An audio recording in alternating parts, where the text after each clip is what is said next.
cours. Bon, l'avantage, c'est que ça concerne les 3 communes.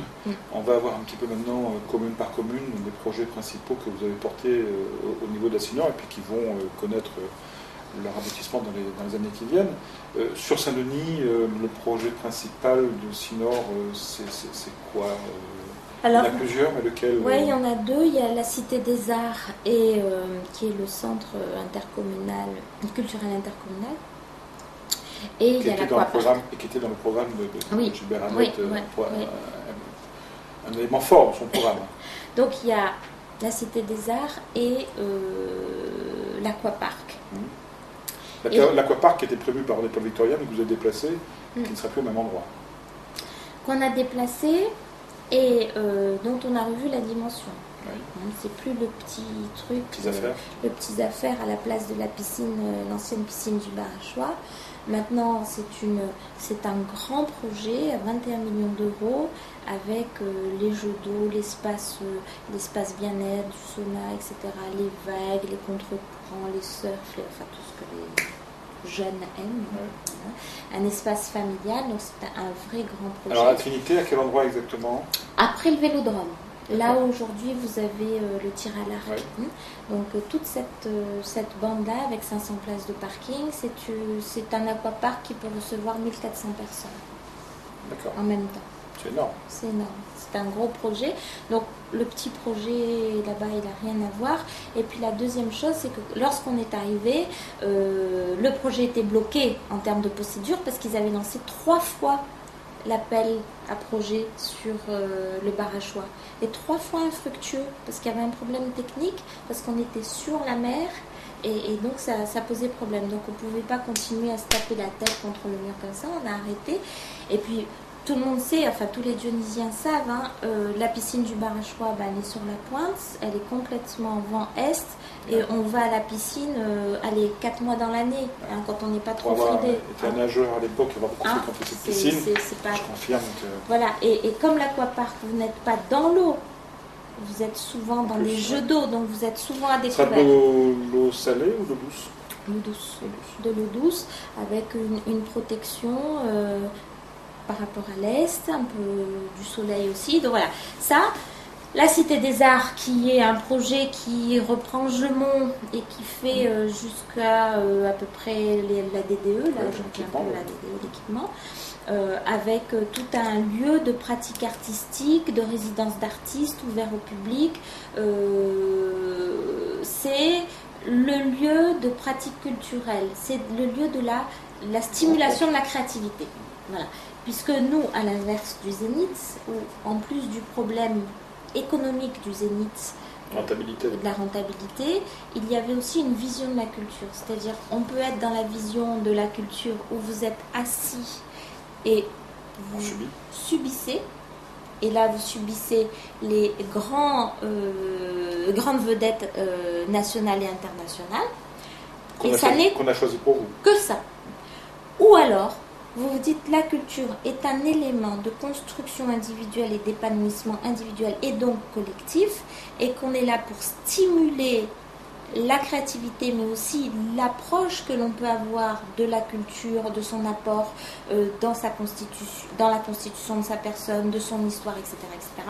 Et à ce moment-là, nous, c'est notre vision, on prépare ça pour que une génération d'artistes, parce que quand vous avez aujourd'hui des grands artistes réunionnais dont on est tous très fiers, c'est parce que derrière, il y a eu un travail. C'est des années de travail. Pour 100 qui travaillent, il y en a un qui arrive à la fin dans la lumière. Mais c'est tous ceux derrière, les bénévoles ou des hommes ou des femmes politiques à l'époque qui ont compris ça, qui ont stimulé, qui ont porté cette créativité culturelle, fait qu'à un moment donné, on a des artistes et des artistes qui vont se produire dans le monde et qui sont récompensés mondialement, comme Daniel Waro dernièrement. Donc voilà, nous c'était notre vision, et la Cité des Arts, c'est ce projet. Je reste sur Saint-Denis 2 secondes. Il y a un projet dont on n'a pas parlé, mais qui, à mon avis, va occuper le devant de la scène dans les années qui viennent. C'est le fameux boulevard Mort. Oui. Ça, c'est nécessaire, c'est obligatoire, ça aurait dû être fait depuis 15 ans. Bien sûr, c'est absolument indiscutable.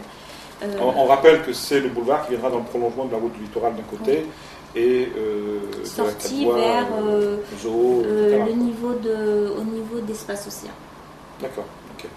Donc ça c'est absolument nécessaire. Comment voulez-vous, on est une île, on ignore notre océan, notre ouverture sur l'océan, on n'a pas, à part le sentier littoral, il n'y a rien, et le Marachois, il n'y a rien.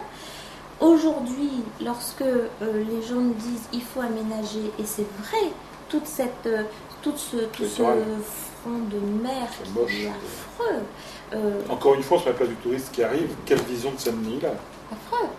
Donc, mais pour aménager ça, il faut que ce boulevard Nord soit fait, et nous on a bon espoir qu'il soit fait, parce que il faudra que aujourd'hui avoir le souci, je crois que la région a bien compris, a bien ce souci-là. Pour que la route du littoral fonctionne, il va falloir désengorger, que ça circule sur Saint-Denis. Pourquoi? Parce que sinon les gens, ils vont être suspendus plein milieu de l'océan. Alors quand la mer a je ne dis pas ce que ça peut faire. Voilà. Donc, et il faut fluidifier. Et fluidifier, c'est 2 fois 2 voies. On va avoir un effet entonnoir avec des embouteillages qui vont remonter sur 12 km ou 13 km. Mais c'est une aberration. On a une 4 voies qui arrive d'un côté, on a une autre 4 voies de l'autre côté, et au milieu, on avait peut-être 1 kilomètre pas grand-chose. Avec 2 voies. Pas grand-chose. Donc, et on s'étonne dans les embouteillages. C'est une volonté politique. C'est pour ça qu'à un moment en politique, il y a des temps où les gens travaillent pour la réunion. Sur certains projets, on doit travailler pour la réunion. On doit être au-delà de toute chose. Et sur des projets structurants, on doit tous, à un moment donné, s'arrêter et se dire, voilà, ça c'est un projet structurant, ça c'est pour la Réunion, ça passe sur la ville de Saint-Denis, c'est une mairie socialiste, communiste, UMP, nanana. On le fait parce que c'est pour la Réunion. Alors ça que les mauvaises langues vont encore y voir une collusion entre Didier Robert à la Réunion et le Parti Socialiste qui l'a aidé à se faire élire. Je crois qu'il y en a qui sont un peu obsédés par ça. Ce sera l'occasion pour comme on voyait des collusions entre Vergès et l'UMP. Oui, c'est vrai, l'UMPCR. Voilà, l'UMPCR. Mais tout ça, ce sont des mauvaises langues. Oui, bien sûr, ça n'existe pas, tout le monde le sait. Et puis, non, pour finir ce dossier, le fait que ce soit Jean-Louis Lagourgue ou son représentant qui prennent le relais dans un mois ici, va peut-être aussi faciliter les choses, parce que comme il est le premier vice-président à la région, ça devrait peut-être là aussi... J'espère quand même qu'on aura une écoute attentive de Jean-Louis Lagourgue sur ces dossiers, mais bon, je sais qu'il aura aussi beaucoup de dossiers à traiter, et que bon, il est sachant que Anne-Marie est concernée, parce que bon... Bien sûr, parce que quand même, l'engorgement de Saint-Denis, c'est tout l'Est, hein. C'est tous les gens qui sont de passage de Sainte-Marie, de Sainte-Suzanne, de Saint-André, de Saint-Benoît, et c'est un vrai sujet pour toute la partie nord-est.